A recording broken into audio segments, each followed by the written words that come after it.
નમસ્કાર મિત્રો, GTV smart CNG ગોતા અમદાવાદની અંદર આપણું સ્વાગત છે. ગાડી આજે આપણી પાસે આવી છે નિસાનની મેગ્નેટ ઓટોમેટિક ગાડી છે અને ગાડીની અંદર ઓલરેડી સીએનજી કિટનું આપણે ઇન્સ્ટોલેશન કરી દીધેલું છે. ઇન્સ્ટોલેશનની વાત કરીએ તો ગાડીની અંદર ટોટલ કંપની જેવું ફિટિંગ કરેલું છે. ટોટલ કંપની સાથે સેફટી સાથે ઇન્સ્ટોલેશન કરેલું છે અને ખાસ નિસાન મેગ્નેટની અંદર અથવા તો રેનોલ્ડ ટ્રીબર છે નિસાન મેગ્નેટની અંદર ટોટલ સીએનજીનું આરટીઓ અપ્રુવલ આવી ગયું છે. નિસાનની બધી ગાડીઓની અંદર આરટીઓનું અપ્રુવલ આવી ગયું છે. પ્લસ વાત કરીએ ગાડીની અંદર ફિટિંગની તો ગાડીની અંદર ટોટલ કંપની જેવું આપણે ફિટિંગ કરેલું છે. અને ખાસ અમારા દર્શક મિત્રોને ખાસ જણાવવાનું કે ઘણીવાર કસ્ટમર પૂછતા હોય છે કંપની ફિટિંગ અને રેગ્યુલર ફિટિંગમાં કેટલો ફરક હોય છે. તો કંપની ફિટિંગની અંદર ફિટિંગમાં અને રેગ્યુલર ફિટિંગમાં ઘણો ફરક હોય છે. ખાલી પાછળ પેટ્રોલના ઢાંકણામાં વાલ લગાડવાથી કંપની જેવું ફિટિંગ થતું નથી. એ સિવાય કંપની ફિટિંગની અંદર જે ટોટલ સેફટીના રૂલ્સ હોય છે એ આપણે ફોલો કરવા પડતા હોય છે. ફિટિંગ માટેના જે ખાસ રૂલ્સ હોય છે એને ફોલો કરવા પડતા હોય છે. જેમ કે ગાડીની અંદર વાત કરીએ તો આ ગાડીની અંદર કીટનું જે ઇન્સ્ટોલેશન આપણે કરી દીધેલું છે અને ઇન્સ્ટોલેશનની અંદર કંપની ફિટિંગના જે ખાસ રૂલ છે એને ટોટલ આપણે ફોલો કરેલા છે. જેમ કે વાત કરીએ ગાડીની અંદર સીએનજી ફિટિંગનું તો રૂલ્સની વાત કરીએ તો ગાડીની અંદર સીએનજીના હરેક wiring, ECM, power booster, electrical parts આપણા ડેશબોર્ડની અંદર સેફ જગ્યા લગાડેલા છે. એટલે ગાડીમાં ક્યારે બી વરસાદમાં પલળે છે કે એન્જિન વોશ કરીએ છીએ તો ગાડીની અંદર ક્યારે પણ કોઈ શોર્ટ સર્કિટ થવાનો, ફાયર થવાનો કે બંધ પડવાનો પ્રશ્ન રહેતો નથી. મિત્રો, જ્યારે રેગ્યુલર ફિટિંગ હોય એની અંદર વાયરિંગ બધું બહાર લગાડવામાં આવતું હોય છે, બોનેટમાં લગાડવામાં આવતું હોય છે, ઈસીએમ એનું બોનેટમાં લગાડવામાં આવતું હોય છે. એટલે ગાડી ક્યારે બી વરસાદમાં પલળે છે કે એન્જિન વોશ કરીએ છીએ તો ગાડીની અંદર શોર્ટ સર્કિટ થવાના, ફાયર થવાના, બંધ પડવાના પ્રશ્નો રહેતા હોય છે. જ્યારે આપણા ફિટિંગની અંદર ટોટલી ઇલેક્ટ્રિકલ પાર્ટ્સ આપણા ડેશબોર્ડની અંદર સેફ જગ્યાએ ઇન્સ્ટોલેશન કરી દીધેલા છે. આપ જોઈ શકો છો કે સીએનજીનો કોઈ પણ પાર્ટ્સ તમને બોનેટની અંદર આગળના ભાગમાં જોવા મળતો નથી. સીએનજીનું હરેક પાર્ટ્સને આપણે પ્રોપર કંપનીના જે સેફટી રૂલ્સ પ્રમાણે ફિટિંગ કરેલા છે. રેડ્યુસર એકદમ બેક સાઈડમાં એની પ્રોપર જે ચોક્કસ જગ્યા કંપનીએ નક્કી કરેલી હોય છે તે જગ્યા લાગતી હોય છે. કારણ કે ગાડી ક્યારે બી આગળથી ટક્કર થાય છે તો એ ટક્કરમાં રેડ્યુસર ફાટવાથી આગ લાગવાના પ્રશ્ન કિસ્સાઓ બનતા હોય છે. જ્યારે કંપનીએ એક રેડ્યુસર માટે ચોક્કસ જગ્યા આપેલી હોય છે અને એ જ જગ્યા પર આપણું રેડ્યુસર છે એ જ લોકેશનની અંદર ફિટ થતું હોય છે કે ગાડી ક્યારે બી તમારી ટક્કર થાય છે તો એ ટક્કરની અંદર આપણું રેડ્યુસર સેફ રહે છે અને ગાડીની અંદર આગ લાગવાનો કોઈ પ્રશ્ન થતો નથી. આપ જોઈ શકો છો કે ગાડીની અંદર કોઈ પણ રેડ્યુસર, કોઈ ગાડીની અંદર કોઈ વાયરિંગ કે કોઈ ઈસીએમ બહારની સાઈડમાં તમને એન્જિન ડિપાર્ટમેન્ટની અંદર જોવા મળતું નથી.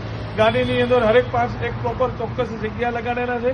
ગાડીની અંદર ક્યારે પણ તમારું એન્જિન ખુલે છે, ગિયર બોક્સ ખુલે છે તો સીએનજીનો કોઈ પાર્ટ્સ વચ્ચે ડિસ્ટર્બ થતો નથી. બહુ ફૂલ ક્લિનિંગ સાથે, એકદમ ફિનિશિંગ સાથે આપણે કામ ગાડીની અંદર કરતા હોઈએ છીએ.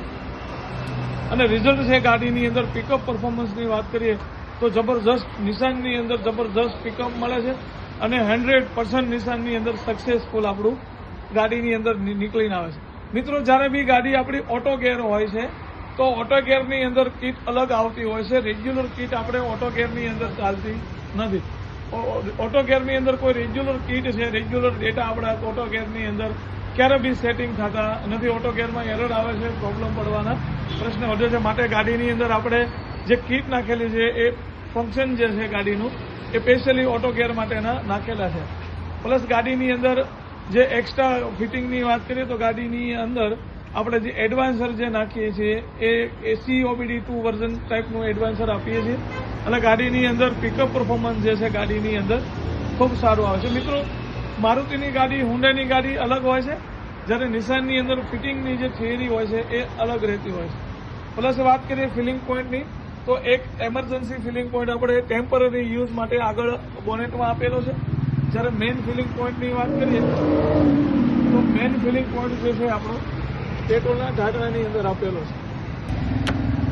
મેઇન ફિલિંગ પોઈન્ટ આપણો પાછળથી પેટ્રોલના ઢાંકણામાંથી તમે ગેસ ડાયરેક્ટ જે છે ફિલિંગ કરાવી શકો છો. વારંવાર બોનેટ ખોલવાની જરૂર નથી.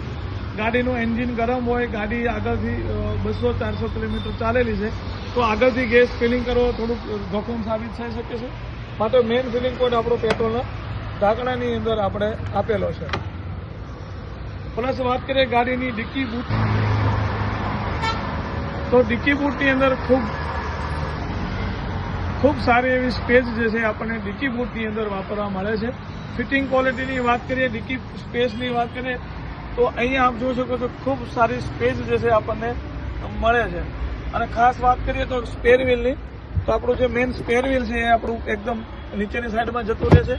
અને સ્ટેન્ડની ક્વોલિટીની વાત કરીએ તો સ્ટેન્ડ ક્વોલિટીમાં એકદમ આપણે 26 વાળું જો સ્ટેન્ડ છે આપણે એ હંમેશા યુઝ કરતા હોઈએ છીએ કે ટાંકીના વજનથી ક્યારેક ગાડીનું પતરું જે છે એ ફાટવાની બીક રહેતી નથી. પ્લસ ફિટિંગ ક્વોલિટીની વાત કરીએ તો એકદમ પ્રોપર હરેક વસ્તુને પ્રોપર કવર્ડ સાથે આપણે ફિટિંગ કરતા હોઈએ છીએ અને પ્રોપર પ્રીમિયમ વર્ઝન ગાડીની અંદર જે યુઝ કરતા હોઈએ છીએ. મિત્રો, જ્યારે પણ ગાડીની અંદર સીએનજી કીટ લાગે ત્યારે એની અંદર તમારે ગાડીને જે વર્ઝનને લગતું મેચ થતું વર્ઝન એડ કરવું સીએનજીની અંદર જરૂરી છે, તો જ ગાડીની અંદર જે પિકઅપ પરફોર્મન્સ છે આપણને બેસ્ટ મળે છે. અધરવાઇઝ ગાડીની અંદર ચેક એન્જિન લાઇટ આવી જતી હોય છે, હેડ તમારો જે ખરાબ થઈ જતો હોય છે. હેડ ખરાબ થવાનું મેઇન રીઝન છે આપણું જે લો વર્ઝનની કીટ નાખવાથી ગાડીની અંદર વારંવાર હેડ ખરાબ થતા હોય છે. અને ખાસ ચેક એન્જિન લાઇટ આવી જવાનો પ્રોબ્લેમ થતા હોય છે. ચેક એન્જિન લાઇટ આવે એટલે સમજી લેવાનું ગાડીની અંદર તમારી જે કીટ નાખેલી છે એ તમારા ગાડીને વર્ઝનને મેચ થતી નથી. માટે જ્યારે બી કીટ નાખો ત્યારે ખાસ ચેક કરો કે ગાડીની અંદર ચેક એન્જિન લાઇટ ન આવી જોઈએ. મિત્રો, વિડીયો ગમે તો લાઇક કરજો, શેર કરજો, સબસ્ક્રાઇબ કરજો. GTV સ્માર્ટ CNG ગોતા, અમદાવાદ.